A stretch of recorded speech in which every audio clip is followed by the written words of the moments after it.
दोस्तों ये बात है 1997 की। इंडियन आर्मी पाकिस्तानी आर्मी से बहुत ज़्यादा स्ट्रॉन्ग हो चुकी थी। इंडियन आर्मी के पास सोल्जर्स, मशीन गन्स, टैंक्स, तोपें और दीगर जो असला था वो पाकिस्तान की बनिस्बत बहुत ज़्यादा हो चुका था। इंडिया ने अपने आप को मिसाइल्स में भी अपस्किल किया, जिसकी वजह से पाकिस्तान को भी मजबूरन अनकन्वेंशनल वेपन्स की तरफ आना पड़ा, जिसका पाकिस्तान बहुत देर से इंतज़ार कर रहा था। इन दोनों मुल्कों की मिसाइल की दौड़ की वजह से इन दोनों मुल्कों को एटमी धमाकों की तरफ जाना पड़ा। दरअसल इसके पीछे वजह क्या थी, तो आइए जानते हैं इस वीडियो में। इंडिया के पास उस टाइम पर 350 किलोमीटर्स शॉर्ट रेंज मिसाइल जिसका नाम अग्नि मिसाइल था और 2000 किलोमीटर रेंज पृथ्वी मिसाइल इंडिया के पास मौजूद थे, लेकिन पाकिस्तान के पास सिर्फ M11 मिसाइल जिनकी रेंज सिर्फ 300 किलोमीटर्स थी वो मौजूद थे। 6 अप्रैल 1998 को पाकिस्तान ने एक कामयाब तजर्बा किया, जिसमें उन्होंने हतफ 5 बलिस्टिक मिसाइल को चेक किया, जो कि सक्सेसफुली अपने टारगेट पर जाके हिट हुआ। बलिस्टिक मिसाइल हतफ 5 को गौरी मिसाइल भी कहा जाता है और पाकिस्तान ने एक बात क्लेम की कि ये अपने टारगेट पर जाके 10 मिनट के अंदर हिट हो सकता है और इसकी रेंज 1500 किलोमीटर है। और साथ ही साथ पाकिस्तान ने ये भी क्लेम किया कि इसको कोई भी एंटी मिसाइल सिस्टम डिटेक्ट नहीं कर पाता। अब बलिस्टिक मिसाइल होता क्या है? बलिस्टिक मिसाइल एक ऐसा मिसाइल होता है जो ज़मीन से लॉन्च होता है और स्पेस में जाता है और अपने टारगेट के ऊपर लैंड होता है डायरेक्ट। ये सिंपल मिसाइल से डिफरेंट होता है। इस मिसाइल की वजह से इंडिया के कई सारे शहर पाकिस्तान के टारगेट में आ गए थे, जिनमें new Delhi trade centre, Mumbai, Chennai, Ahmedabad, Jalandhar और कई सारे शहर इस मिसाइल की रेंज में आ गए थे। इसकी वजह से पाकिस्तान में तो बहुत बड़ा प्लस पॉइंट था, जिसकी वजह से पाकिस्तान अपने आप को सेफ भी रख सकता था और अगर खुदा ना खास्ता पाकिस्तान में हमला होता तो पाकिस्तान उसका रिप्लाई बैक भी कर सकता था, जो कि पाकिस्तान के लिए, पाकिस्तान के लोगों के लिए और पाकिस्तान की आर्मी के लिए बहुत प्लस पॉइंट और एक बहुत बड़ी छलांग थी जो उन्होंने मारी थी। इस मिसाइल की वजह से इंडिया और पाकिस्तान का जंगी तो वज़न बराबर हो गया, क्योंकि पहले जो इंडिया था वो लीड पे था, पाकिस्तान ने ये मिसाइल बनाया, जिससे से पाकिस्तान जो है वो लीड पे चला गया है। ये बात बीजेपी को और इंडियन लोगों को बिल्कुल पसंद नहीं है कि पाकिस्तान इतना ज़्यादा स्ट्रॉन्ग हो गया, पाकिस्तान के पास मिसाइल है। हालांकि जो बीजेपी पार्टी थी वो पाकिस्तान के ख़िलाफ़ कंपेन करके इक़्तिदार में आई थी। 11 मई 1998 पाकिस्तानी प्राइम मिनिस्टर जो हैं वो विज़िट पर होते हैं कज़ाकिस्तान में। उनको एक फ़ोन कॉल रिसीव होता है और उस फ़ोन कॉल में इत्तला ये होती है कि इंडिया ने 3 एटमी धमाके किए हैं राजस्थान में, और ये वही जगह है जहां इंडिया ने पहले भी 1974 में भी एटमी धमाके किए थे। पाकिस्तानी अवाम को इंडिया की इस हरकत पर बहुत ज़्यादा गुस्सा आया। जुल्फ़िकार अली भुट्टो ने 1965 में इंडिया को वार्न किया था कि अगर इंडिया जो है वो एटॉमिक बॉम्ब बनाता है तो हम भी बनाएंगे, और अगर हमें घास या पत्ते भी खाने पड़े तो हम वो भी खाएंगे, लेकिन एटॉमिक बॉम्ब हम ज़रूर बनाएंगे। जुल्फ़िकार अली भुट्टो पाकिस्तान के वो इंसान थे जिन्होंने first time Pakistan nuclear plant का उन्होंने जिक्र किया था कि अगर इंडिया जो है वो न्यूक्लियर बॉम्ब बनाता है तो हम बनाएंगे, और उनकी वजह से जो ये प्रोग्राम था ये सक्सेसफुल हुआ था। जुल्फ़िकार अली भुट्टो ने ये बात 1965 की वॉर के बाद, जो कि पाकिस्तान और इंडिया के दरमियान हुई थी, उसके बाद कही थी, जो जंग पाकिस्तान जीता था। फिर उसके बाद 1971 में पाकिस्तान इंडिया की वॉर हुई, जो कि पाकिस्तान हार गया, और इसमें पाकिस्तान को जो सबसे बड़ा लॉस जो हुआ था वो था कि पाकिस्तान को जो ईस्ट पाकिस्तान था, पाकिस्तान का हिस्सा ईस्ट पाकिस्तान यानी कि बांग्लादेश, वो अलग हो गया था, और इसमें पाकिस्तान ने वॉर लूज़ भी किया था, और साथ ही साथ उसमें 90,000 जो सोल्जर्स थे वो भी पकड़े गए थे। और ईस्ट पाकिस्तान के अलग होने की भी वजह थी कि वहाँ के जो लोग थे उनको सिविल राइट्स नहीं मिल रहे थे और वहाँ सिविल वॉर शुरू हो गई थी। जब ईस्ट पाकिस्तान वेस्ट पाकिस्तान से लागू हो गया और एक नया कंट्री फॉर्म हुआ बांग्लादेश। 18 मई 1974 इंडिया ने अपना फर्स्ट एटॉमिक बॉम्ब राजस्थान पे लॉन्च किया और उसको चेक किया कि ये वर्क प्रॉपर्ली करता है कि नहीं करता, और इस बॉम्ब का नाम स्मेलिंग बुद्धा था, यानी हंसने वाला बुद्धा। लेकिन इसमें मज़े की बात ये थी, पाकिस्तान के लिए बिल्कुल भी हंसने की बात नहीं थी कि पाकिस्तान अभी तक वहाँ सक्सीड नहीं हो पाया था कि वो एटॉमिक बम बना सके और चेक कर सके। तो पाकिस्तान ने बलिस्टिक मिसाइल तो बना लिया था, लेकिन अभी तक पाकिस्तान जो है वो एटॉमिक और न्यूक्लियर पावर के हिसाब से इंडिया से बहुत ज़्यादा पीछे था। इस बात की वजह से जुल्फ़िकार अली भुट्टो ने फ़ौरन एक एमरजेंसी मीटिंग बुलाई, जिसमें उन्होंने कहा कि ये जो इंडिया ने एटॉमिक बॉम्ब बनाया ये सिर्फ इंडियंस के लिए नहीं है, ये जो हिंदूज़ हैं उनकी सुपरमेसी के लिए है। पाकिस्तान इंडिया की जो मिसाइलों की जंग थी वो तो ख़त्म हो गई, लेकिन पाकिस्तान इंडिया की एटॉमिक रेस शुरू हो गई, न्यूक्लियर रेस शुरू हो गई कि कौन जो है वो कितना ज़्यादा एटॉमिक बॉम्ब बनाएगा और कौन कितनी जल्दी अपने आप को इम्प्रूव करेगा, मिलिट्री के हिसाब से, सोल्जर के हिसाब से और टेक्नोलॉजी के हिसाब से। 1974 नीदरलैंड्स, पाकिस्तानी साइंटिस्ट नीदरलैंड्स की टॉप फैसिलिटी के अंदर दाखिल होते हैं, और मज़े की बात जितनी देर भी उन्होंने वहाँ काम किया किसी को उन्होंने शक नहीं होने दिया कि मैं एक जासूस हूँ और मैं जो है अपने मुल्क के लिए काम कर रहा हूँ। वो एक बहुत अजीम जीनियस थे, पैट्रियट थे, जिन्होंने पाकिस्तान के लिए एटॉमिक बॉम्ब बनाया, और वो ये काम नेदरलैंड्स की टॉप फैसिलिटी URENCO के अंदर काम कर रहे थे। और उसमें सबसे ज़्यादा मज़े की बात ये थी, उनके पास कोई वेपन्स नहीं थे, कोई फ्लॉपी डिस्क नहीं थी, कोई USB नहीं थी, कोई कुछ नहीं था। उन्होंने सारा कुछ जो था अपने ज़हन में मेमोराइज़ किया और वो उन्होंने वहाँ से रिज़ाइन किया और वो पाकिस्तान आ गए।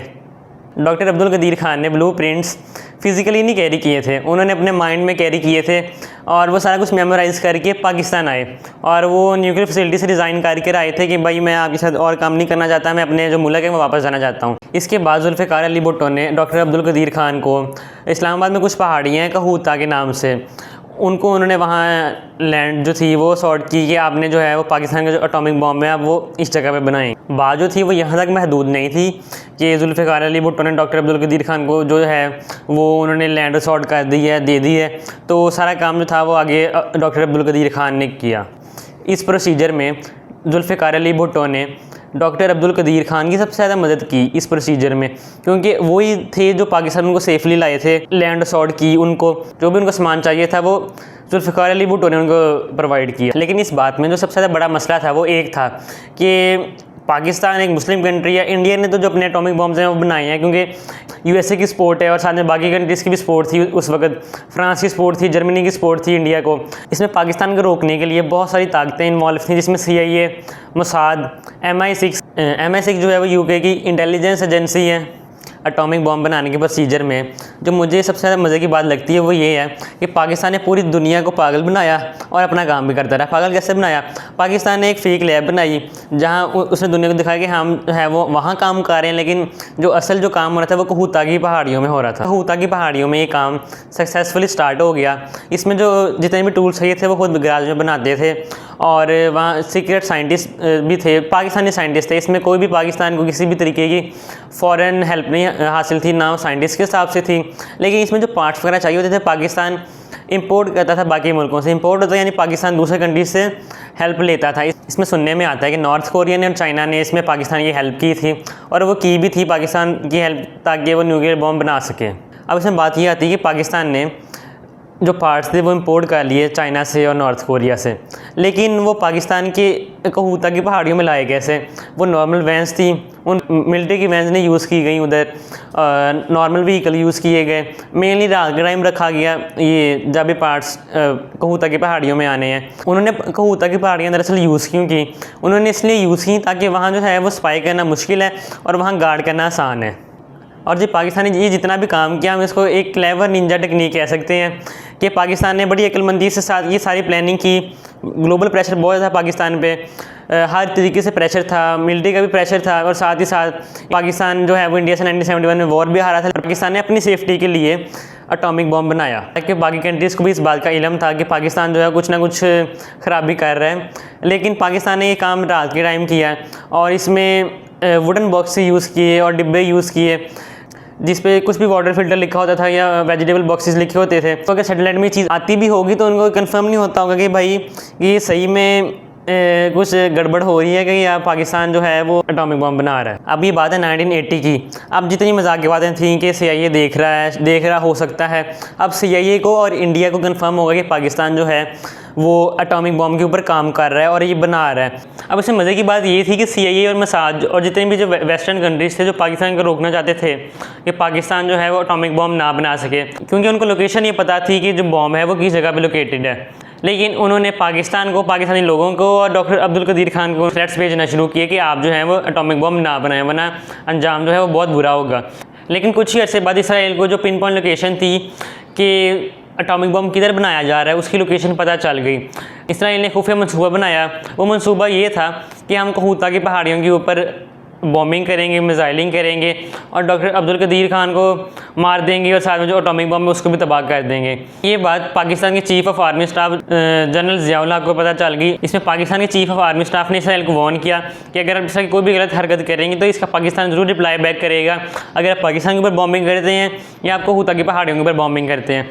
लेकिन इसमें इसराइल का जो मेन मकसद था वो ये था कि हम कहूता की पहाड़ियों के ऊपर बॉम्बिंग करें, जैसा कि उन्होंने 1981 में ईरान के ऊपर बॉम्बिंग करके और उनका न्यूक्लियर रिएक्टर तबाह किया था। उनकी ये दोबारा कोशिश थी कि कोई भी जो मुस्लिम कंट्री है वो एटॉमिक बम ना बना सके। ये बात सुनने के बाद इसराइल ने स्टेप बैक कर लिया और उन्होंने तौबा की कि भाई हम पाकिस्तान को नहीं छेड़ेंगे, जिसकी वजह से बाकी जो कंट्रीज है पाकिस्तान पे जिन बाकी कंट्री का प्रेशर था वो भी कम हो गया। पाकिस्तान ने जितनी भी टेक्नोलॉजी बनाई थी, अब पाकिस्तान ने इसको चेक करना था कि भाई ये प्रॉपर्ली काम करती है कि नहीं करती है। पाकिस्तान ने 1983 से लेकर 1990 तक इसकी कोल्ड टेस्टिंग की। कोल्ड टेस्टिंग होता है यानी कि खुद तो टेस्ट करते रहना कि ये चीज़ काम कर रही है, जो हमने वेपन बनाया वो उसी तरह काम कर रहा है, और बाकी दुनिया से छुप कर। इन 7 ईयर्स में पाकिस्तान ने 20 कोल्ड टेस्ट किए, जो कि बलूचिस्तान में थे, साथ ही साथ खरान डेजर्ट और किराना हिल्स। जो किराना हिल्स है ये सरगोदा के पास लोकेटेड है। उन्होंने वहाँ जितने भी टेस्ट किए सारे अंडरग्राउंड टेस्ट किए। और पाकिस्तान ने साथ ही साथ मिसाइल बनाए, एटॉमिक बॉम्ब बनाए, और पाकिस्तान दुनिया का फर्स्ट मुस्लिम ऐसा कंट्री था जो कि न्यूक्लियर पावर बना था। और पाकिस्तान ने इसमें एयरक्राफ्ट भी बनाए थे, लेकिन वो उसने अभी तक चेक नहीं किए थे क्योंकि वो रडार में डिटेक्ट ना हो जाए। पाकिस्तान ने अपने जितने भी वेपन्स की टेस्टिंग की वो उसने अंडरग्राउंड जाके की और बाकी दुनिया से अंडरग्राउंड होकर रह के की। 1990 में जब पाकिस्तान एटॉमिक पावर बन गया तो डॉक्टर अब्दुल कदीर खान की बहुत मशहूर सेइंग है। वो सेइंग ये थी, we don't want a war but if war comes we want it to end in 6 seconds. यानी कि हम वॉर नहीं चाहते, लेकिन अगर वॉर आती है तो हम उसको 6 सेकंड में ज़रूर ख़त्म करने की कोशिश ज़रूर करेंगे। 11 मई 1998 पाकिस्तानी प्राइम मिनिस्टर नवाज शरीफ जो थे वो कज़ाकिस्तान के दौरे पे थे। अब उनको एक फ़ोन कॉल रिसीव हुआ कि इंडिया ने 5 एटॉमिक बॉम्ब चेक किए राजस्थान में, जहां उन्होंने पहले भी 1974 में टेस्ट किए थे। पाकिस्तान को यहाँ से लगा कि इंडिया जो है वो अपनी रेड लाइन क्रॉस कर रहा है। अब बाकी दुनिया को भी इस बारे में इन्फॉर्मेशन थी कि पाकिस्तान भी एटॉमिक पावर है, लेकिन अभी तक उसने डिक्लेयर नहीं किया कि मैं एटॉमिक पावर बन चुका हूँ। तो पाकिस्तान के ऊपर डिफरेंट मुल्कों का प्रेशर था, यूएस का, जापान का, फ्रांस का, इसराइल का और इंडिया का, कि आप जो है ये एटॉमिक बॉम्ब ना चेक करें। अगर इंडिया ने चेक किए तो आप प्लीज़ ये ना करें। और साथ ही साथ सारी दुनिया में प्रेशर भी था कि पाकिस्तान जो है वो एटॉमिक बॉम्ब कहीं रिलीज़ ना कर दे इंडिया के ऊपर, या उसकी चेकिंग ना कर लें। इसमें जो यूएस के जो प्रेसिडेंट थे क्लिंटन, उन्होंने नवाज शरीफ को पर्सनली कॉल किया। उन्होंने कहा आपको हम पैसे देंगे, आप जितने कहेंगे, आपको हम F-16 हथियारें देंगे, लेकिन प्लीज़ ये जो एटॉमिक बॉम्ब है ये ना चेक करें। पाकिस्तान 17 डेज़ तक बिल्कुल खामोश रहा कि हम इस बात का जवाब दें ना दें। पूरी दुनिया ये सिर्फ यही बात सोच रही थी कि पाकिस्तान जो है वो इस बात का जवाब देगा कि नहीं देगा।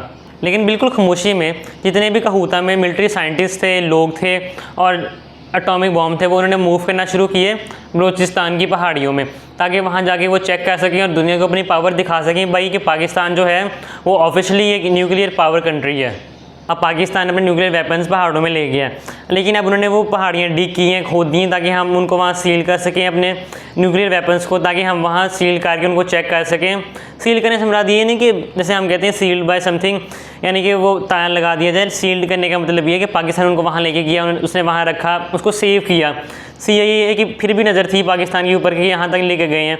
पाकिस्तान ने बार बार जो अपना जो टेस्ट था चेक करने का कि न्यूक्लियर वेपन काम करते कि नहीं करते, बार बार उसको डिले किया, ताकि जितने भी कंट्रीज़ की पाकिस्तान पर नज़र है उन सबको बेवकूफ़ बनाया जा सके। पाकिस्तान सिर्फ़ और सिर्फ परफेक्ट मूवमेंट का इंतज़ार कर रहा था। 28 मई 1998 3:16 उन्होंने एक ट्रिगर दबाया और जितने बॉम्ब से सारे ब्लास्ट हो गए।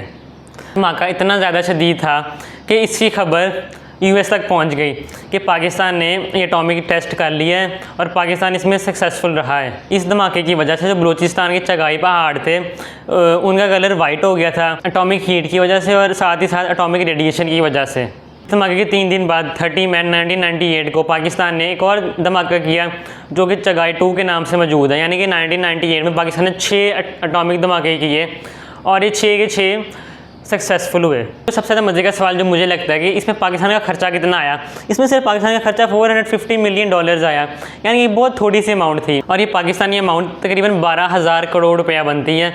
और ये अमाउंट इतनी सी है, यानी कि अगर किसी कंट्री ने एक जेट बनाना ना, फाइटर जेट अच्छे वाला, तो 12,000 करोड़ रुपये का वो एक सिर्फ फाइटर जेट बनाते हैं अच्छे वाला। और इस प्रोग्राम को करने में 24 साल लगे, 1974 से लेकर 1998 तक 24 साल लगे पाकिस्तान को सक्सेसफुली एक न्यूक्लियर बॉम्ब बनाने में। जो सबसे ज़्यादा चीज़ मैटर करती है सुनने में, जो 12,000 करोड़ है बहुत बड़ी अमाउंट है, लेकिन इसमें जो चीज़ है वो पैसा मैटर नहीं करती, इसमें मैटर करती है आपका mind set. Doctor Abdul Qadeer Khan ने एक दफ़ा कहा था, we don't buy knowledge, we build it, we believe in it. हम अक्सर एक बात करते हैं कि डॉक्टर अब्दुल कदीर खान ने बॉम्ब बनाया, एटॉमिक बॉम्ब। उन्होंने तो बनाया ही बनाया, लेकिन साथ में सोचा जाए तो उनके साथ कितने ज़्यादा इंजीनियर्स थे, कितने ज़्यादा साइंटिस्ट थे और कितने ज़्यादा लोग थे जो सामान लेकर आए, एटॉमिक बम को वेल्ड किया और बनाया। बहुत बड़ा रोल है ज़ियाउल हक का और साथ ही साथ जुल्फ़िकार अली भुट्टो का। उनकी अगर हेल्प ना होती तो पाकिस्तान जो भी इतना स्ट्रॉन्ग कंट्री है वो उस तरह ना होता और बाकी कंट्रीज़ के प्रेशर में होता। इस कारनामे की वजह से डॉक्टर अब्दुल कदीर खान को मोहसिन पाकिस्तान भी कहा जाता है, यानी कि उनका एक नज़रिया था कि इंडिया जो है वो पाकिस्तान से स्ट्रॉन्ग हो रहा है और अगर इस तरह चलता रहा तो पाकिस्तान के लिए बुरा होगा। तो डॉक्टर अब्दुल कदीर खान पाकिस्तान के लिए अपनी इतनी ज़्यादा हाई पेइंग जॉब और जो भी उन्होंने कुछ किया था URENCO के लिए, उसको रिज़ाइन करके पाकिस्तान के लिए आए ताकि मैं पाकिस्तान को एटॉमिक बॉम्ब बना के दे सकूं, पाकिस्तान जो है वो सेव रहें, पाकिस्तान के जो आने वाली नस्लें हैं वो सेव रहें। हम ये बयान कर रहे हैं कि जो मैंने पाकिस्तान के लिए जितना सेक्रीफाइस किया मुझे पाकिस्तान ने उसका रिटर्न नहीं दिया। अब इसमें क्वेश्चन दरअसल ये आता है, क्या ये जो डॉक्टर अब्दुल कदीर खान हैं वो उनकी सेफ्टी के लिए था ताकि उनको बिल्कुल ही लावारिस छोड़ दिया जाए ताकि वो सेफ़ रहें? अगर वो पाकिस्तान के लिए अगर आगे और काम करते तो पाकिस्तान के लिए बेहतर नहीं था? आपको क्या ख्याल है इस बारे में? अपनी राय का इज़हार ज़रूर कमेंट सेक्शन में करिएगा। अगर आपको जो है वो आज की वीडियो अच्छा लगा तो वीडियो को लाइक करें और इस तरह की अगर आप मज़ीद वीडियो देखना चाहते हैं तो हमारे चैनल को ज़रूर सब्सक्राइब करें। अपना बहुत ज़्यादा ख्याल रखें। Take care. अल्लाह हाफिज़।